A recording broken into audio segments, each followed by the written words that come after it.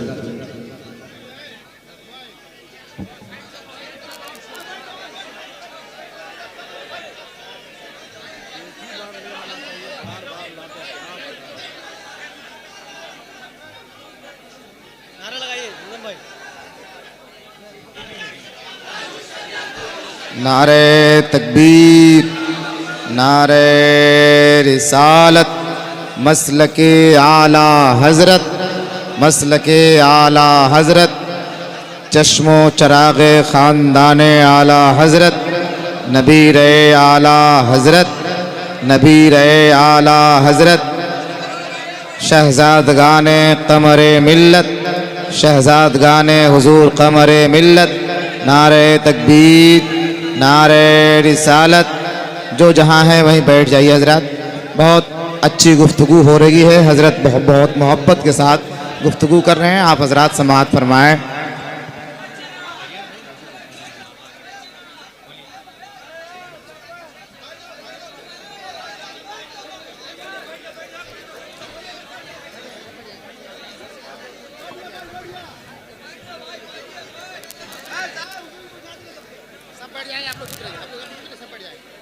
آپ توجہ رکھیں. مجھے پتا ہے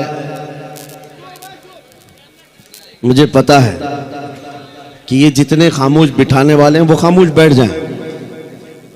اور یہ مجمع میں روز دیکھتا ہوں اور ایک بات کہتا بھی ہوں کہ کسی بھی ملٹری اور فوج کو تو کنٹرول کیا جا سکتا ہے, دیوانوں کو کون سنبھال سکتا ہے؟ دیوانہ تو دیوانہ ہے اور بڑا سوچ سمجھ کے دیوانہ بنا, تو ان کی کنٹرولنگ کسی کے ہاتھ میں نہیں ہوتی. ہم خود بھی اس میں پس کے ہی آتے ہیں, ہر دن ہمارا ہاتھ زخمی رہتا ہی ہے, ہم مسافے سے صرف. تو یہ بات ہم جانتے ہیں کہ دیوانوں کو کوئی کنٹرول نہیں کر سکتا. اور امام رازی نے کہا تھا جو حضور کی محبت میں رہتا ہے وہ کبھی پاگل نہیں ہوتا. انہوں نے فرمایا تھا کہ جو نبی پاک کی محبت میں ہوتا ہے اس کا دماغی توازن خراب نہیں ہوتا, وہ دیوانہ نہیں ہوتا.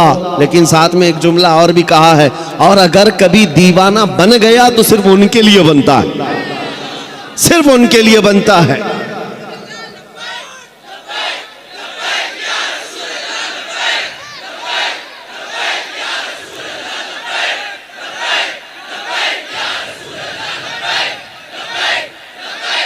توجہ, اللہ کریم یہ جذبے سلامت رکھے. سیدنا خالد بن ولید رضی اللہ تعالیٰ عنہ کو جب یہ چیلنج ہوا, آپ بیٹھ گئے, زہر کی شیشی اٹھائی. اس زہر کی بات کر رہا ہوں جو چمڑی پر لگ جائے تو چمڑی جل جائے, آپ نے اٹھایا اور بسم اللہ پڑھا اور پوری پی گئے, پورا زہر پی لیا. یہ معمولی بات نہیں ہے, انتڑیاں کٹ جاتی, حلق جل جاتا, زبان کٹ کے گرتی, لیکن کچھ نہیں ہوا. عیسائی غور سے دیکھتے رہے. کچھ تو بغلیں جھانکتے ہوئے کہنے لگے جادو ہے, جادو ہے, جادو ہے. کچھ کو یہ لگا جادو ہے. آپ نے شیشی تو پی لی. اس کے بعد کہا اب تمہاری باری ہے. کہا نہیں, یہ جادو ہوا ہے, شعبدہ بازی ہے. کہا کہ اگر ہمت نہیں ہے, انہوں نے کہا کہ شاید اس زہر کے اندر کچھ اور تم نے کر دیا ہوگا, اس کا اثر ختم ہو گیا ہوگا, ورنہ یہ زہر تو لوگوں کو جلا دیتا ہے.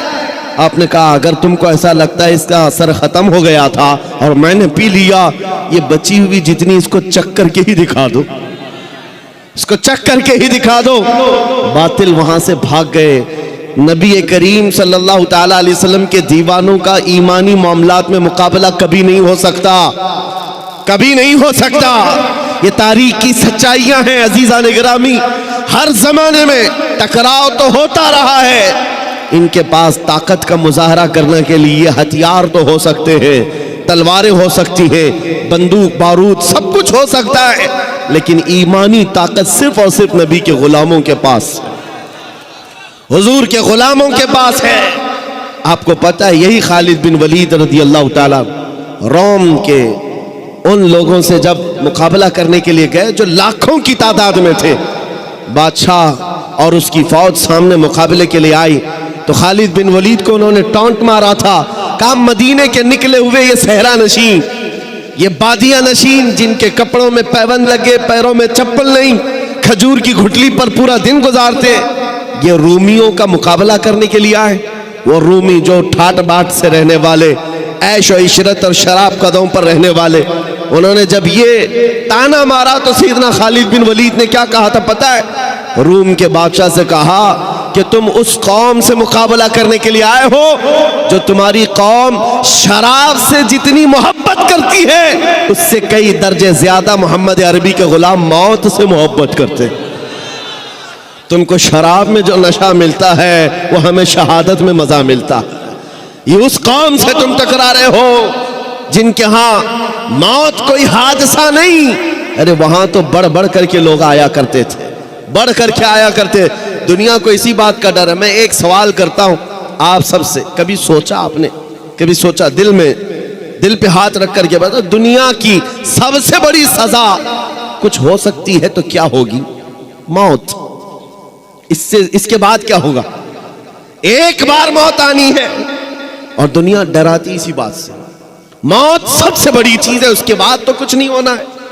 آدمی مر گیا تو اس کے ساتھ کیا کیا جائے گا؟ بس ایک ہی درد ہے موت کا جس سے دنیا خوف زدہ ہے, اور یہی بات آپ سے نکالنا چاہتے ہیں. وہ ان کے لیے حادثہ ہے جن کو مرنے کے بعد جلنا ہے, جلنا ہے, جلنا ہے. مومن کے لیے موت حادثہ نہیں, مومن کے لیے موت تحفہ ہے. ادھر آنکھیں بند ہوئی, ادھر مصطفیٰ کی زیارت.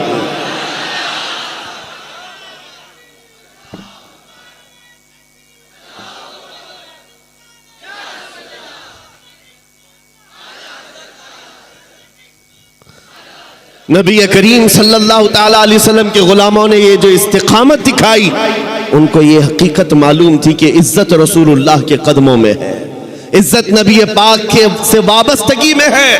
قرآن نے سچ کہا ہے وَلِلَّهِ الْعِزَّةُ وَلِرَسُولِهِ, عزت اللہ کی ہے, عزت رسول کی. آج بھی ہم کھویا ہوا وقار, ہماری کھوئی ہوئی عزت واپس لے سکتے ہیں. بس نوجوانوں کے لیے شرط یہ ہے کہ نبی کے قدموں میں ڈھونڈو, عزت حضور کے قدموں میں ڈھونڈو, نسبت حضور پاک صلی اللہ علیہ وسلم کی ہو, اسی بات پر فخر کرو.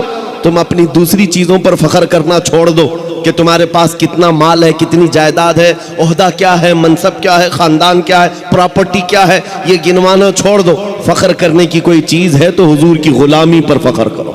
16-17 سال کی ایک جوان خوبصورت لڑکی کو دلہن بنا کر کے اس کا جلوس نکالتے اور دریائے نیل کے پاس لا کر کے اس کو ذبح کرتے اور اس کا خون دریائے نیل میں ڈالا جاتا, بلی چڑھانا جس کو کہتے. مصر میں تاریخ کے اعتبار سے ایک بہت اہم چیز بھی ہے دریائے نیل, نائل ریور اس کو کہا جاتا ہے. یہ دنیا کی سب سے لمبی نہروں میں یعنی دریاؤں میں سے ہے. تو دریائے نیل کا مسئلہ کیا تھا وہ میں آپ کو بتاؤں. اسلام جب مصر میں داخل ہوا، حضرت عمرو بن عاص رضی اللہ تعالیٰ عنہ صحابی رسول ہے، مصر فتح کیا، صحابہ وہاں داخل ہوئے، لوگ اسلام میں آئے، لیکن وہاں ایک بری رسم، برا رواج تھا. وہ کیا تھا؟ ایک پرمپرا لوگوں کی چلی ہوئی تھی جہالت کے زمانے میں کہ دریائے نیل ہر سال ایک موسم ایسا آتا تھا کہ وہ سوکھ جاتا تھا، پانی کم ہو جاتا تھا. اور ان کا عقیدہ یہ تھا مصریوں کا کہ اپنی 16-17 سال کی ایک جوان خوبصورت لڑکی کو دلہن بنا کر کے اس کا جلوس نکالتے اور دریائے نیل کے پاس لا کر کے اس کو ذبح کرتے اور اس کا خون دریائے نیل میں ڈالا جاتا، بلی چڑھانا جس کو کہتے. اور ایک لڑکی کو قربان کرتے تو پھر دریائے نیل کا پانی موجیں مارتا ہوا اوپر آ جاتا. یہ ہر سال ان کے ساتھ ہوتا تھا. ان کا عقیدہ بیٹھ گیا تھا کہ دریائے نیل کو ہر سال ایک بلی چڑھانی پڑتی ہے، ایک لڑکی کی قربانی دینی پڑتی. اب جب اسلام داخل ہوا تو اسلام اس چیز کی ہرگز اجازت نہیں دیتا. یہ ناجائز و حرام ہے. ایک قتل، اللہ تعالیٰ نے قرآن میں فرمایا نا حق کسی نے ایک کا قتل کیا تو اس نے پوری انسانیت کا قتل کیا ہے. حضرت عمرو بن عاص کے پاس لوگ آئے اور کہا کہ دریائے نیل سوکھ رہا ہے، پانی ختم ہونے کو ہے، کیا کیا جائے؟ آپ نے کہا تو اللہ کی مصلحت ہے، دریا سوکھے گا تو پانی بھی آ جائے گا. کہا نہیں، اس دریا کو ہر سال ایک جوان لڑکی کی قربانی دینی پڑتی ہے، تبھی وہ دریا پھر سے واپس پانی میں موجیں لاتا ہے. آپ نے کہا ایسے کیسے ہو سکتا ہے؟ کہا تاریخ ہے. سب یہی کہنے لگے اور اس کے بعد پانی کی قلت ہوتی گئی تو حضرت عمرو بن عاص گھبرا گئے کہ وہ گورنر ہیں وہاں پر، اب نئے گورنر ہیں، انہیں پورا ملک سنبھالنا ہے. لوگ جب پانی کی شدید قلت کا احساس کریں گے تو پھر کیا ہوگا؟ تو حضرت عمرو بن عاص نے خط لکھا. کس کو؟ حضرت عمر ابن خطاب رضی اللہ تعالیٰ عنہ، امیر المومنین، غلام مصطفیٰ، نبی کریم صلی اللہ علیہ وسلم کے اس سچے جانشین کو خط لکھا جب ان کا دور تھا. کہا کہ یہاں ایک ایسا مسئلہ ہے، دریائے نیل سوکھ جاتا ہے اور ہر سال یہ لوگ ایک 16-17 سال کی جوان لڑکی کی قربانی دیتے، پھر پانی موجیں مارتا ہوا اوپر آ جاتا ہے. اب اس سال کیا کیا جائے؟ ہماری حکومت ہے، اسلام آیا ہے امن و امان کے ساتھ. حضرت عمر بن خطاب کے پاس جب یہ خط پہنچا تو آپ نے جواب لکھا. جواب میں 2 خط لکھے. حضرت عمرو بن عاص سے کہا کہ تم جس طرح سے اسلام کو قائم کیے اسی طرح سے قائم رکھو، شریعت مصطفیٰ کا نفاذ ہر حال میں ضروری ہے، لوگوں کو نماز روزے کی تلقین کرتے رہو. اور ایک خط میں حضرت عمرو بن عاص کو مخاطب کر کے کہتے ہیں حضرت عمر، ایک خط یہ تو میں تم کو لکھ رہا ہوں اور ایک اور خط بھیج رہا ہوں جو دریائے نیل کے نام پر لکھ رہا ہوں. ہے کوئی دنیا میں جو کسی دریا کو بھی خط لکھتا ہو؟ یہ صرف میرے رسول کے غلاموں کا حال ہے. کہا ایک خط میں دریائے نیل کے نام پر لکھ رہا ہوں، یہ دریائے نیل کو دے دینا. اور دریائے نیل کو خط لکھا، بسم اللہ الرحمن الرحیم. اے دریائے نیل، عمر بن خطاب رسول اللہ کا غلام تجھ سے کہتا ہے اللہ کے حکم سے اگر تو بہتا ہے اے دریا تو عمر ابن خطاب کا حکم ہے کہ جیسا بہتا تھا ویسے رواں ہو جا، اور اگر اللہ کے حکم سے نہیں بہتا تو تیرے بوند ایک پانی کے قطرے کی بھی ہمیں کوئی ضرورت نہیں. یہ خط لکھ کر کے بند کر کے دے دیا. حضرت عمر بن عاص کے پاس 2 خط آئے، ایک خط ان کا تھا، پڑھا اور کہا دوسرا خط دریائے نیل کا ہے. حضرت عمر بن عاص نے کہا دریائے نیل کے لیے ہم پر بھی خط آیا ہے. لے کر کے گئے اور دریائے نیل میں وہ خط ڈالا. جیسی ہی خط ڈالا روایتوں میں موجود ہے 16 گز پانی اوپر موجیں مارتا ہوا گیا. ان کے جو ہم غلام تھے خلق کے پیشوا رہے. کون نہیں مانتا ان کے حکم کو؟ کون ہے جو ان کے حکم کے خلاف جائے؟ دریا ہے. اسی لیے شاعر نے کہا تھا میرے عزیزوں، حضرت سعد ابن ابی وقاص ایک اور صحابی ہیں، عشرہ مبشرہ میں سے، یہ عراق فتح کر کے داخل ہوئے تھے. 400 صحابہ ان کے ساتھ تھے. عراق کے بعد جب یہ آگے بڑھ رہے تھے، وہ مسلمان کیسے تھے جن کو اقبال نے کہا تھا تھمتا نہ تھا کسی سے سیل رواں ہمارا، باطل سے ڈرنے والے اے آسماں نہیں ہے ہم، 100 بار کر چکا ہے تو امتحان ہمارا. یہ لوگ کہیں رکتے ہی نہیں تھے، ان کی کوئی سرحد ہی نہیں تھی. ایک علاقہ فتح ہو گیا تو بس کافی ہے نہیں، آگے بڑھنا ہے۔ حضرت سعد بن ابی وقاص جب عراق فتح کر چکے تو عراق سے متصل ایران بھی ہے، جس کو فارس کہا جاتا تھا پہلے۔ ایران اور عراق کے بیچ میں دریائے دجلہ ہے۔ اب جب عراق فتح ہو گیا، دریائے دجلہ ہے، دریائے فرات جو بھی دریا ہے اس کے بیچ میں، تو صحابہ نے کہا کہ ہم ادھر بھی جانا چاہتے ہیں، اس علاقے کو بھی فتح کریں، غلامی مصطفیٰ میں شامل کریں۔ جبکہ فارس کسرا کے پاور کے اندر میں تھا۔ کسرا اس وقت کے سپر پاور بادشاہ کا نام ہے، جیسے آج امریکہ، لوگوں کے دماغ کے حساب سے، ہمارے حساب سے نہیں ہے، سپر پاور۔ میرے عزیزو، سعد بن ابی وقاص سے جب صحابہ نے کہا ادھر جانا ہے، کہا بیچ میں دریا ہے، کیسے جائیں گے؟ حضرت سعد بن ابی وقاص نے کہا تم میرے ساتھ چلو گے؟ صحابہ نے کہا کیسے؟ ادھر ایرانی فوج نے جتنے برج تھے دریا کے اوپر پار کرنے والے سب توڑ ڈالے تھے، جو لکڑیوں کے تھے وہ جلا ڈالے تھے، سب ختم کر ڈالے تھے، کیونکہ انہیں ڈر تھا یہ محمد عربی کے غلام ہیں، رکتے کہیں نہیں ہیں، یہ اگر ادھر سے ادھر کراس کر کے آ گئے تو ہماری بھی خیر نہیں، سب توڑ ڈالے۔ اس کے بعد وہ ایرانی فوج کی تاریخ بھی موجود ہے تاریخ طبری میں، وہ لوگ دیکھتے رہے تماشا کہ یہ 400 لوگ کیا کر پائیں گے دریائے بیچ میں۔ حضرت سعد بن ابی وقاص نے اپنے صحابہ سے کہا چلو، سب نے پوچھا نہیں کیسے جانا ہے، اپنے قائد، اپنے جو لیڈر تھے حضرت سعد بن ابی وقاص سپہ سالار، ان کے پیچھے چل پڑے۔ پھر کسی نے پوچھا کس راستے سے جا رہے؟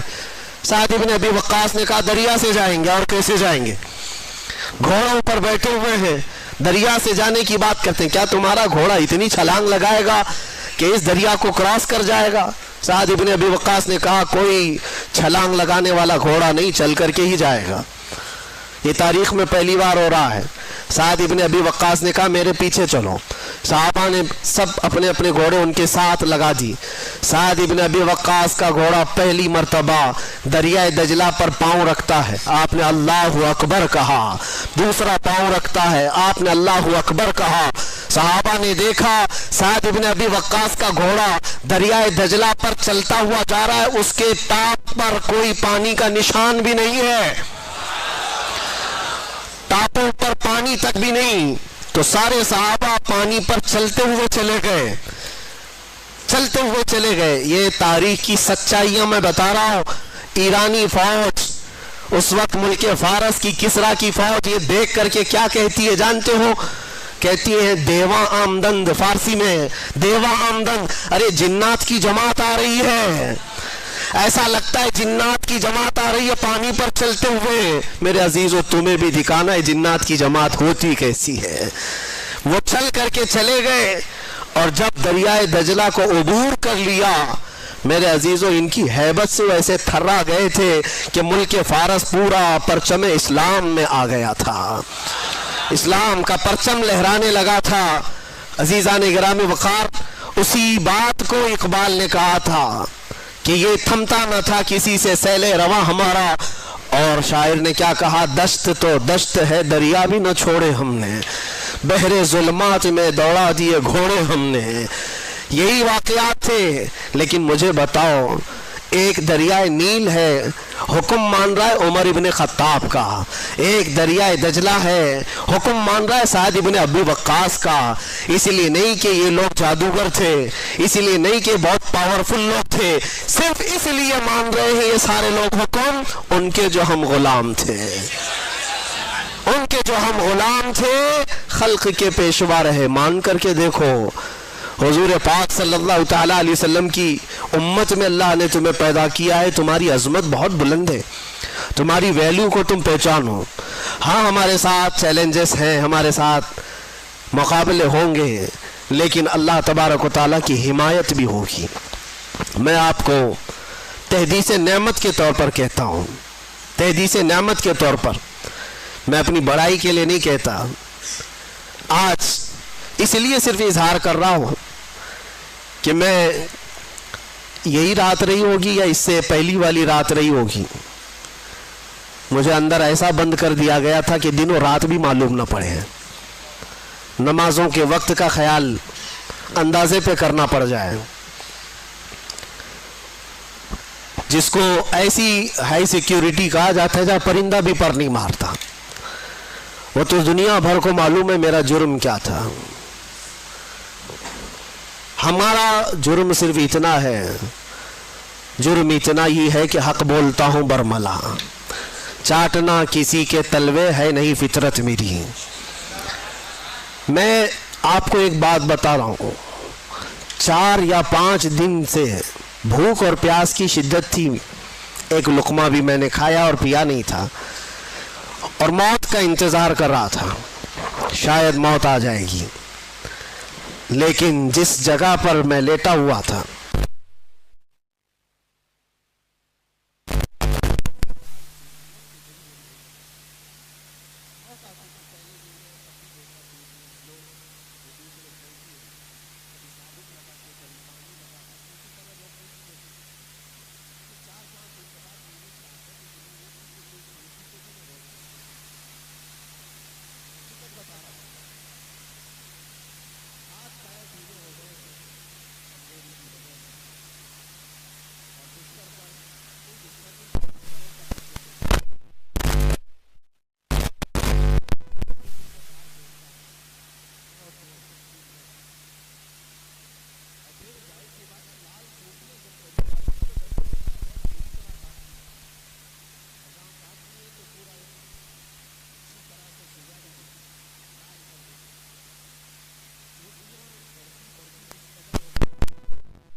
اور اتنی زیادہ اس کو میں بتا نہیں سکتا, جیسے لگا ہو کسی مردے کو کھانے کے لیے کوئی کیڑے لگ گئے ہوں.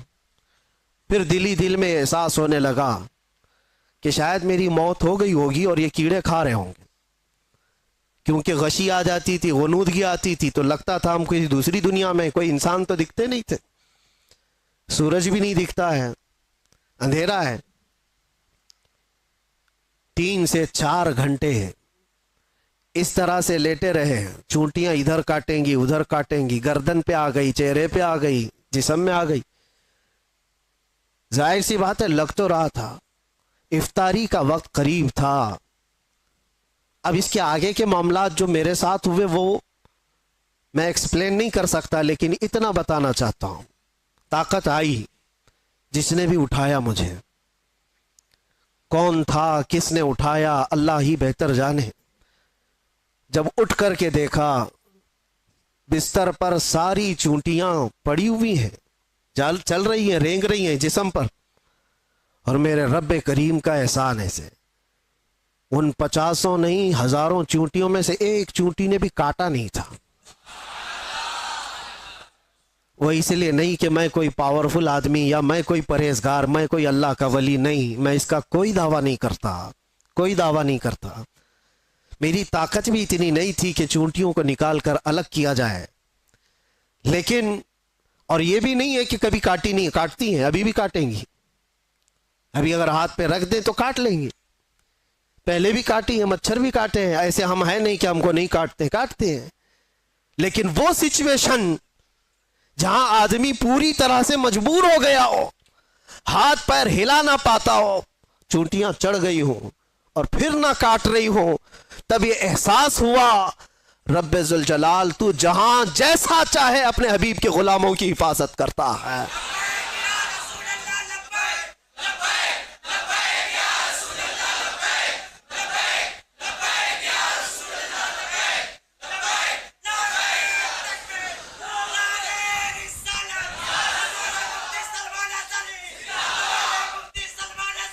آپ کو